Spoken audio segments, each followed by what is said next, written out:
explore key insights on navigating the future key consideration before moving to Rise with SAP. We'll take a few minutes to address the question that you have, and in case you have any question during the discussion, you can type in the question in the chat box. So let's kick off with the introduction. I am Vishali Tiwari. I have been with Silverleaf Solution for the past year.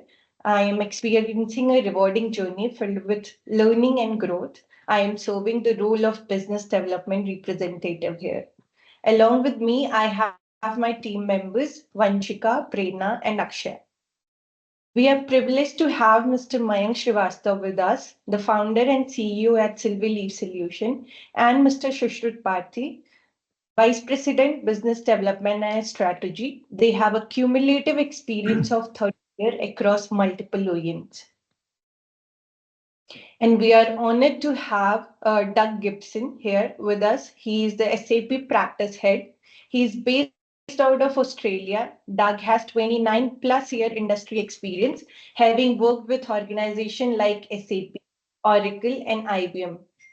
Doug has been working with clients across Australia, New Zealand, Asia, Middle East, Europe, and North America in reviewing and optimizing their licenses.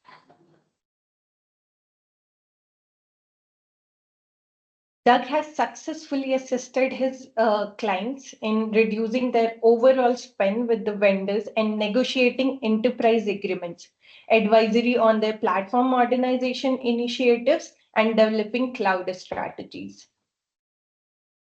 We also regularly publish the latest newsletter and blogs on licensing key updates. Our most recent blog covered the topic of empowering cloud transformation with SAP S/4HANA Rise and Glow.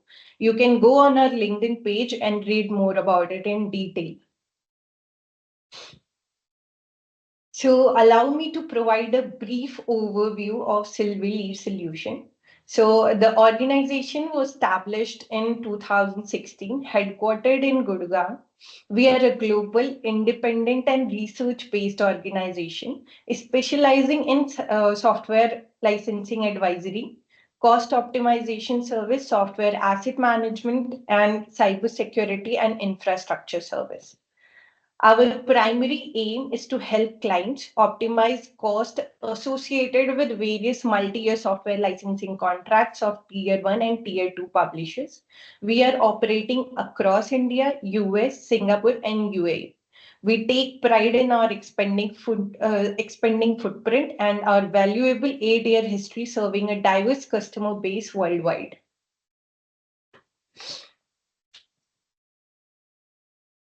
So on this slide here, you can see, so the first pillar of our services is software licensing advisory.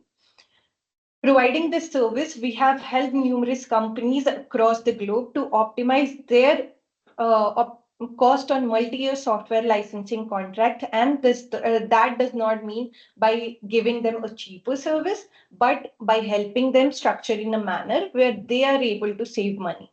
We have helped in realizing a guaranteed saving of at least 10 to 15% annually across large contracts of major software publishers. These savings are achieved on a combination of independent asset management service, user profiling, contract evaluation, technology evangelization, price benchmarking, and tax optimization technique. We deliver this with the extreme level of confidentiality. And the second pillar of our expertise is software asset management.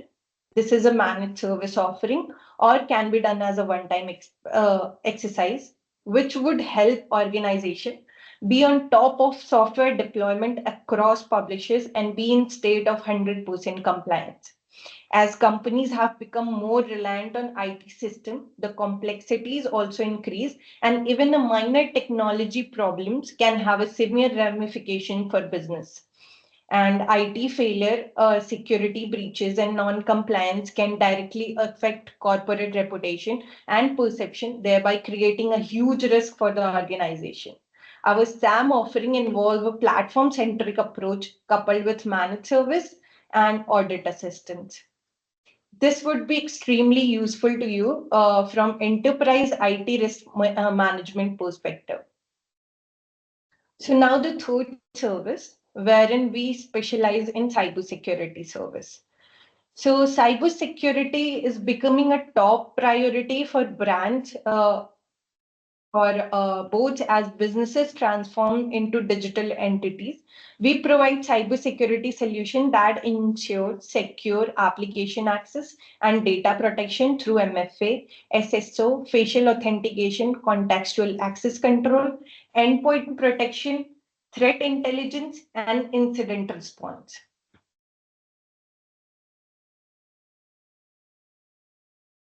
So, the Rise with SAP model, launched by SAP in 2021, is a comprehensive subscription-based offering designed to accelerate companies' digital transformation. It combines SAP Enterprise Resource Planning ERP solution with a suite of cloud-based tools, services, and technologies to help organizations move their business processes to the cloud more efficiently. The model focuses on providing flexibility, scalability, and business processes transformation to improve operational efficiency. As we navigate the evolving landscape of SAP solution, we are here to guide your transition seamlessly. So let's ensure you are not just prepared for the future, but you are thriving in it. Now I request Doug to take this discussion forward. Over to you, Doug. Thanks, Vishali. And have I got control now? I can't see the slides. Yeah, sure. Okay, let me just do that quickly. 1 second. You can give me 60 seconds if that's okay. Sorry. मेरे को भी है ही नहीं again. Right, I'll mail about that SAPचा webinar आहे silver. Okay. Here we go. All right. So, key considerations. So thank you for the opportunity to talk to you today. What we wanted to do is just SAP's licensing by default is complicated, right? Even in the legacy model, it changes completely differently when you move into the cloud as well. So what we want to do is just give you a couple of things to consider as you go down that journey, but set the tone and then so you understand. So when SAP approaches you, you understand where they're coming from. You understand when they're putting an agreement in front of you because it is different. SAP are putting unsolicited proposals in front of everybody, literally everyone. They're going out, they're giving unsolicited proposals. Boy, have I got a good deal for you. So the key thing that, you know, I'm sure everyone that's been in the SP ecosystem is sick of these dates, 2025, 2030, 2027. Now, that's not an issue. The issue that you've got to think about is 2025 was relevant for anybody on an Enhancement Pack 5 and below. Now, some of the early adopters used that as a move. You're seeing a lot of clients in that area go, it's too late, and they might look at third-party support or just wait, right? Because unless SAP is offering them an incentive to extend the life, which they're not on 2025, they're having a problem. So if you're on Enhancement Pack 5 and below and you haven't started, support finishes at the end of next year, right? 2027, regular support finishes for the rest of Enhancement Pack 6, 7, and 8. And then by 2030, then in theory, support is finished, right? Now, a couple of things on that one. 2025, hardline, absolutely. 2027 doesn't mean it's over. You move to extended support. So if a client, we work with some clients that go, I'm just physically not going to be ready to do anything by 2027. What is the impact? Well, the impact's going to be that your support costs will go up. SAP has stopped investing in perpetual, right? So the ECC system, the last time was 2018. Now you get a service pack every year, and that's it. So what happens is from 2027 to 2030, your support fee will go up. That's all, right? You don't get great support anyway because it's not an investment, but it'll go up. 2030 is when it finishes. Now, we've heard a lot of people in the market say, yeah, but SAP will change its mind again. They'll move it because people aren't adopting as quickly. Yes and no. And I'll tell you why I say yes and no. Yes, as in like, will they look at it? Absolutely. They've got to consider it. But no, because if they move the dates again, it will be disastrous for SAP because those dates have been in there to drive behavior and drive cloud adoption. My personal take is if they get to 2030 and people are still not there yet and need support, you're probably finding Oracle has a thing called market-driven support, which is like more supported by the labs equivalent. You'll probably find that SAP will introduce something to that effect at a premium again, right? You can't guarantee that. SAP has said 2030, but if they don't, at the moment, nearly 60% of the install base is not on RISE. So there's still a long way to go in not that many years. You've got 6 years basically to be ready. So, and there's a lot of work that's got to be done between now and then. So those dates are important. But what you need to remember is you should be driving your strategy, not your software vendor. So as an organization, you need to make sure that you take control, you go on your terms, not on SAP's terms, because the software is only one component, right? The services is the other, and the disruption to your business and the advantage that it brings, but also the disruption and the costs. And when we talk to most clients around the world, most of the world's in a recession, right? Most of the world are on, they're cutting back on expenses, on resources, on people, on software costs, on everything, on spend. So sitting there and having to pull out now and do a transformation program isn't necessarily top of the agenda. So what you said is, it would be quite interesting to see how many people on the call have actually had, we call it, have you had that call? SAP coming around and saying, boy, it's coming up to the end of the year, or anytime from June this year, they've come to you and said, boy, is there a great deal. You know that if you move to RISE, there's great incentives at the moment that you're not really going to pay anything for the first year. The licensing model is going to be so simple. The deal constructs are great, but they won't roll over this financial year, right? But boy, what is the answer? The answer is RISE, right? So if you look at any of your SAP sales rep, if you say the words perpetual license, you've lost them. They don't care, right? SAP is all about cloud at the moment, and that's okay. But a lot of organizations still have a massive investment in perpetual that they need to manage moving forward as well. So if we look at RISE, let's just take a step back, right? So what options do you really have as a customer, right? So do nothing is absolutely an option, right? So we call it the ostrich syndrome, where people go, I'm not going to do anything, I'm just going to write it out. And that's not a problem, it's an option, but there's downsides to that, right? You've got to look at it. There's no innovation going. You're not innovating as well, so you're kind of going backwards, right? So for people who are doing the do not option, the option then is rather to look at third-party support, right? And then go, at least then you can take savings and you can use those savings to innovation at the edge until you're ready to go. Stay on premise, absolutely. There's S4 Perpetual that you could look at. SAP doesn't like to sell it, but it can be sold.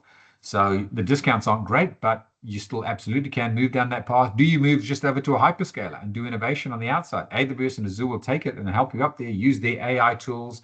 They love that. And then you've got SAP's options, which is Grow and Rise. Now, everything's been advertised about Rise with SAP. Rise with SAP is private cloud. It's a managed service, right? It's a dedicated cloud environment for you, whereas Grow is a proper SaaS model. And with that comes, that's typically you find people are going to go and transform their business to adopt out-of-the-box processes and change their business to adapt to a pure SaaS model.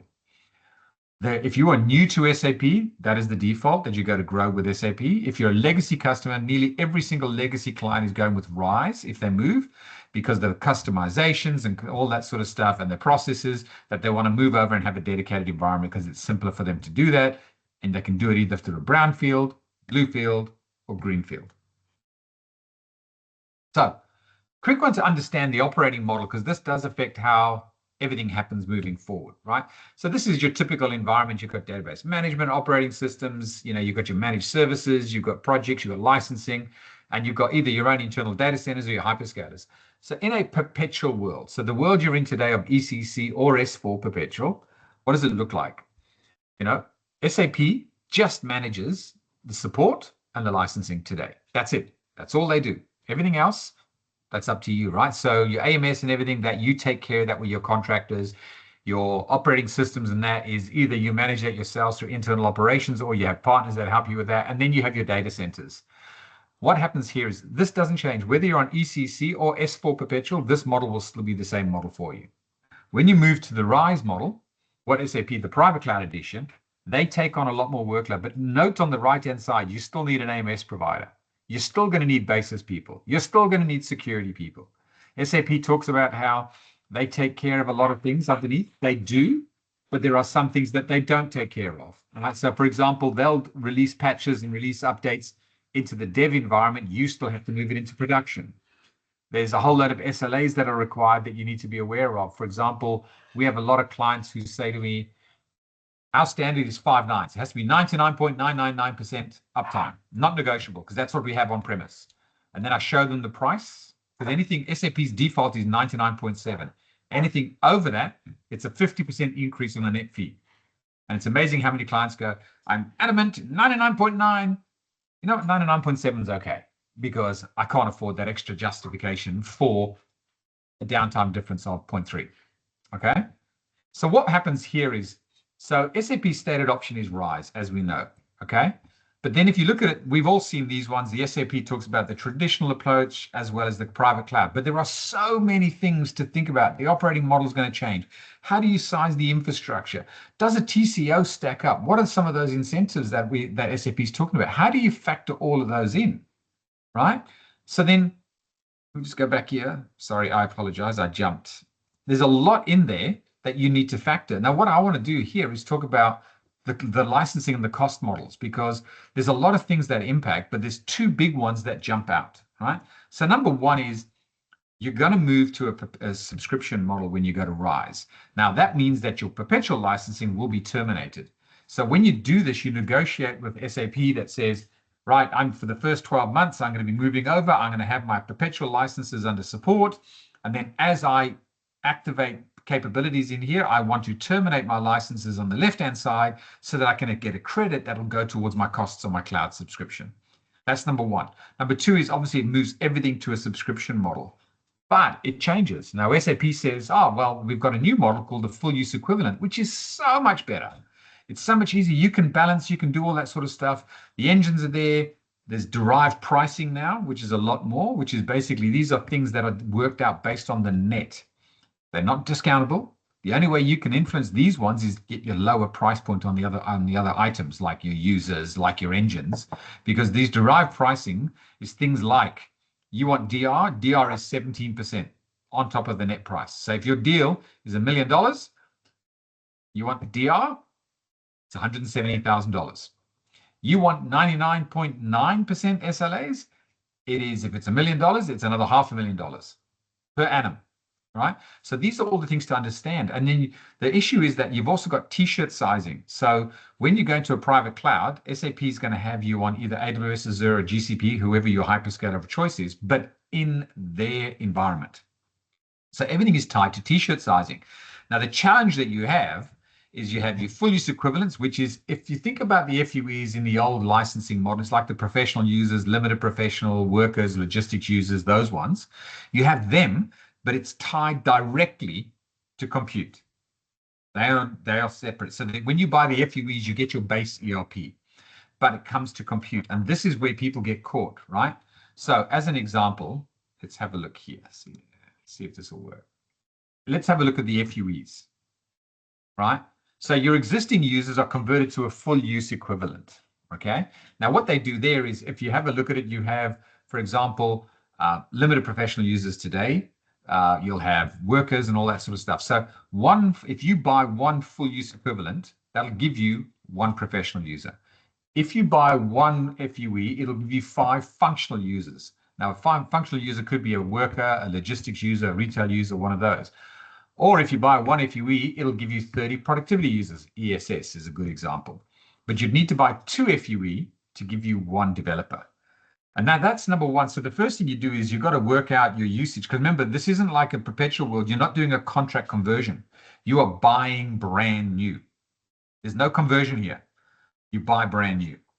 Okay? SAP doesn't convert the contracts. You buy subscriptions. So you buy subscriptions, you get credits for your support, which comes as a transition incentive and those sort of things. But that's it. You actually are buying brand new. Now, you buy these ones, but then you need to make sure your sizing is correct, and we'll talk about that shortly. But you really need to understand that, because what happens is it's then tied to t-shirt sizes of infrastructure. So I'll give you an example. So if you look at the top here, a XXS, a XX small, right, is between 60 and 135 full use equivalents. So if you're a small organization, you want to do that, but you only get 256 gig. Right, so remember, everything runs on HANA, so it's all in memory. So you've only got a 256 gig appliance, but you also only have 2 environments. You have a production and you have development. You do not have a quality and assurance environment. So what starts getting interesting is, if you look at your user counts, you start to understand what that looks like, but then what does the compute come? Because then that means that Depending, you might need to buy more users or more compute to build out, then you scale out.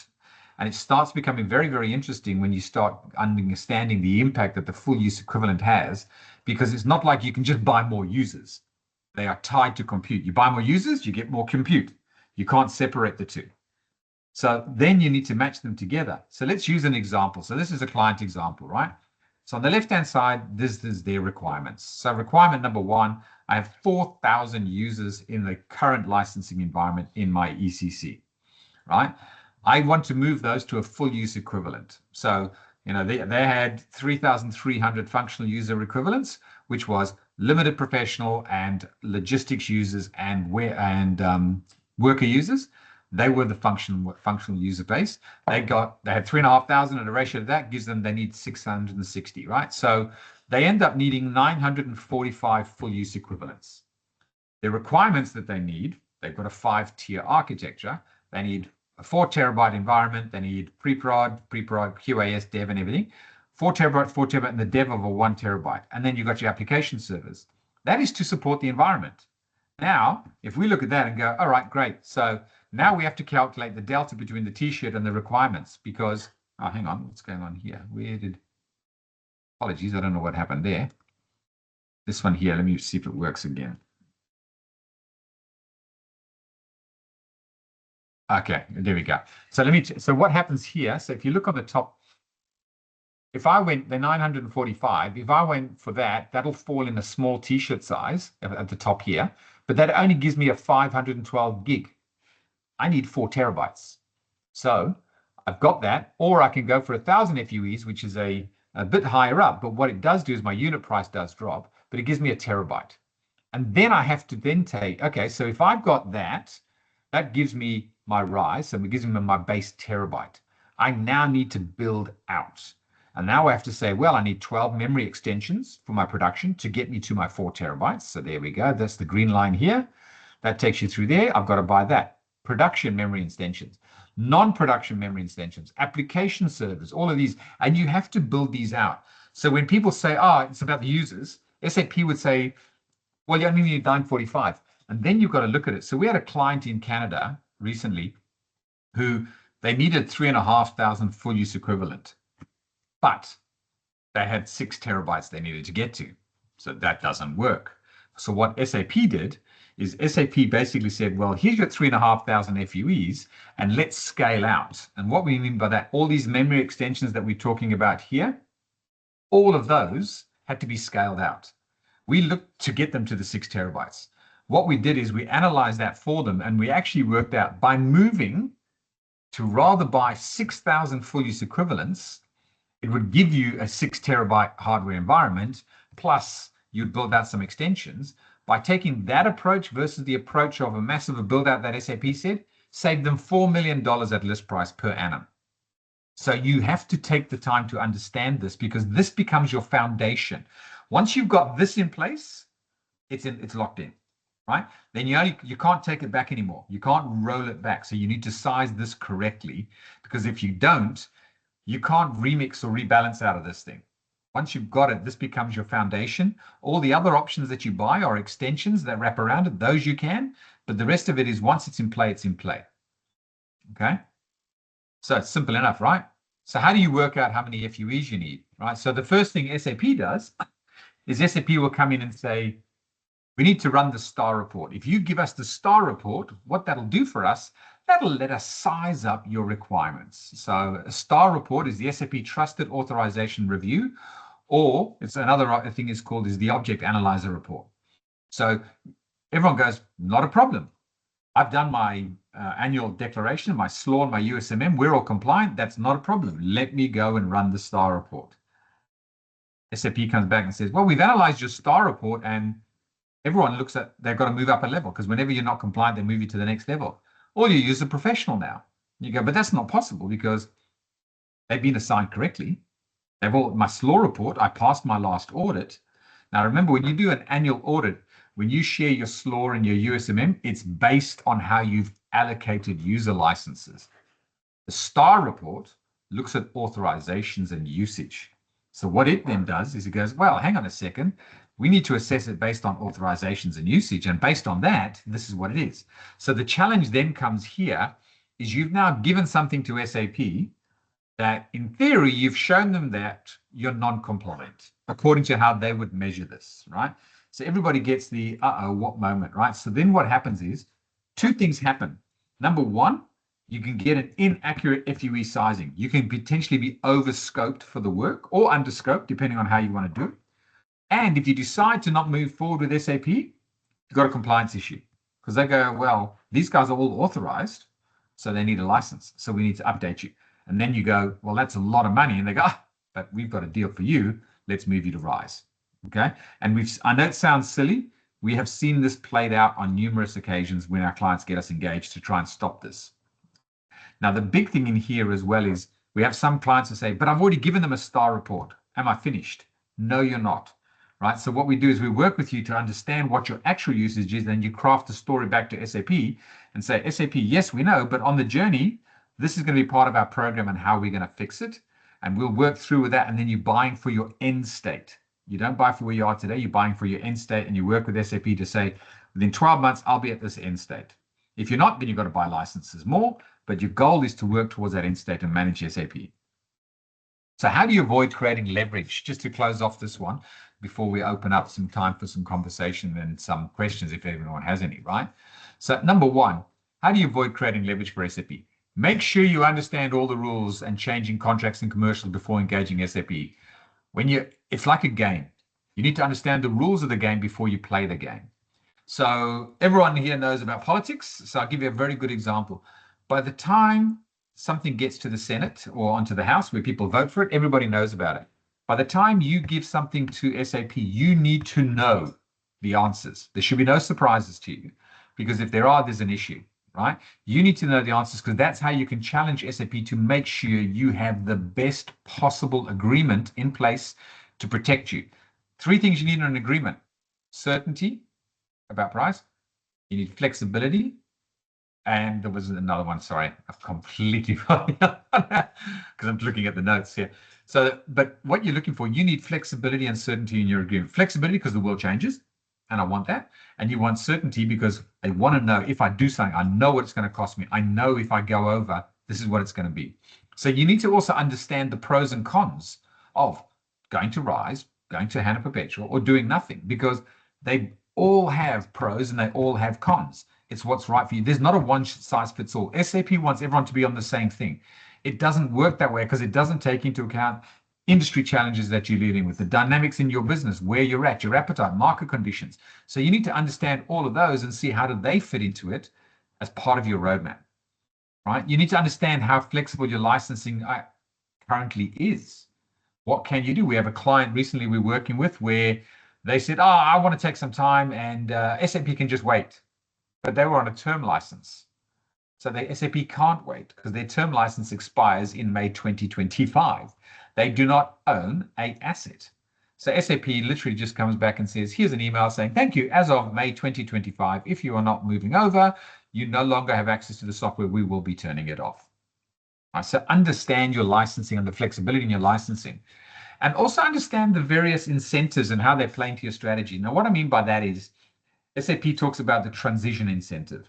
So what the transition incentive, this is the program that they're running this year. It's always been there, but now it's a formal program. And what this is, it says that if you, as a customer, move over to RISE, if you're an ECC customer, we'll give you a 45% TCV incentive. If you're a S4 customer moving to RISE, we'll give you 65%. What that basically means is it's a set amount, but it's also capped. So it's capped at 2 million euros and it's capped at 4 million euros for a client, depending on which one you're on. And what that does is that's money that comes out of that deal where they will give you a credit that you can put that towards your RISE deal because you pay your support fee and you put that towards your RISE deal or your support fee. It's a credit with SAP. You can use it for either, but most clients put it towards the subscription costs because the annual support is a sunk cost already. I've already paid it. The subscription cost gets subsidized. So in theory, by the end of year one, if you've done your deal right, you kind of break even. You haven't outlaid anything extra than your maintenance costs, and then you break it forward. SAP introduced all incentives like this quarter in a October, November incentives. They said, if you close a deal in October or November, we're going to give you an extra 25%. If you have more than 3 lines of business in a bill of materials, we'll give you another 25%, but there's nothing for December. So you've got to understand all of these. You've then got a thing called CC Flex, which is SAP pays the partner, and they give them money to go towards that. And there you should negotiate with that partner that the money should come to you, right? Or be subsidized of that service. So there's a number of things you need to understand because that all goes into building out your business case and your cost of ownership. Insights on the hyperscalers will give you money as well, right? So if you're moving to Rise and you're on AWS Azure, for example, they will work out the calculations based on the bill of materials that's provided to them, and they will give an incentive to your systems integrator of choice. And it'll be a certain dollar value. If you are with one of those hyperscalers, they will also give you an added incentive of saying up to 25 to 30%, depending on the hyperscaler, of the value of the total contract value that you're paying SAP, the TCV. They will let you retire 25 to 30% of that against your committed spend with that set hyperscaler outside of Rise. So there's a lot of incentives that you can use to subsidize, but you need to understand where they are and how to leverage them. So, and then you also have the other one is do the maths. So does it add up? If it doesn't add up, it doesn't add up, right? You need to understand, and that's where a lot of clients have gone when they're going down a Rise path. We're seeing a big shift now to more brownfield as opposed to greenfield or as opposed to blue from a transformation point of view. And the reason why we're seeing that is clients are saying, I will move initially and then do selective transformation over time. But I'll get onto the platform first. So at least I've managed to get me up there. I can then be project specific and do finance transformation, asset transformation, whatever I'm looking for. And I can work on it from that side. So that was just some guidance here. There's obviously tons and tons and tons of stuff to talk about around the licensing, but this was just to give you a bit of an understanding on the licensing side. And so to say, well, have you thought of these things? Because this opens up, like I say, Pandora's box, so that you then start going, what else, what else, what else? And that is where we at Silverleaf work with our clients to help them on that journey, help them validate, is it right? Help you with the negotiation, help you with the benchmarking around the Rise stuff. We've done 64 Rise contracts around the world already, right? So we've got a great benchmarking database that we can support you as you go on that journey. So with that, I would like to hand back to Vaishali.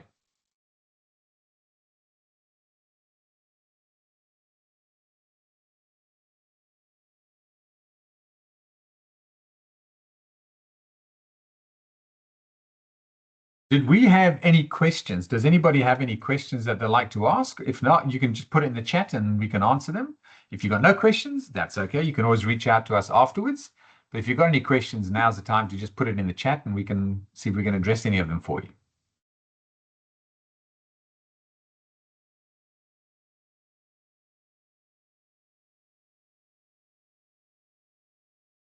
I think, Doug, we have one on the chat window, which says it's more of a request coming in from Isana. Please send the brief note on Rise with SAP Public Cloud. Okay, just want to make sure that we've understood your request very clearly. Am I audible quickly? Yeah, so just a quick one on that one as well. So it's not Rise with SAP Public Cloud. I know it's pedantic, so that's Grow. So Rise is private cloud and private cloud only. Grow is public cloud. So that's the SaaS model. So Kisana, are you referring to the SaaS version or the private cloud version? Just so that, because then we'll make sure that we get you something around that one, right?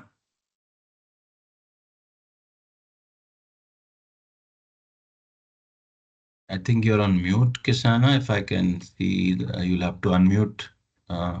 We have a request of you, and yeah, you're on mute. Okay. Vaishali, are you there by any chance? Yes, sir, I'm here. Okay. Okay. So is there any other questions for Doug before we kind of find out? We always keep sessions for 45 minutes so that it doesn't become a lot of mental torture, if I can use that expression. It's more to kind of, stoke thought processes and also map a certain set of SAP's licensing policies, the changes which they're kind of getting into, evangelizing in the market and making sure that how does it map to your own individual organizations. And therefore, if you are at a particular stage of decision making, change, evangelization, IT adoption, we can definitely help you make sure that you get the best out of this transition and the adoption part. And that's what these sessions are meant for. And we have series of sessions coming in this. So that's where I think we're coming from. And if you have any questions, I again want to solicit your attention and make sure that you make the best use of this platform. Okay, Vaishali, back to you, please. Yeah, so thank you everyone for joining in. We really appreciate all the support and all the time you have taken up from your busy schedule. Thank you, Doug, for the wonderful session. And thank you, our esteemed audience, for having this discussion. We hope that you have found today's discussion valuable and you have gained some insights into how Silver Leaf Solution can help your organization navigate the challenges of current economic landscape through strategic cost-saving measures and technology solutions. So we come with regular webinar that we hosted today. We have lined up more webinars for the coming quarters. We will keep you posted. The invitation will come subsequently, but we thought we will just share, let you know. So in case you feel you or your team member are keen to attend on how they can save on SAP or on SaaS or on support cost, we would be happy to share our best practices. Any other questions that anybody has on call, please let us know.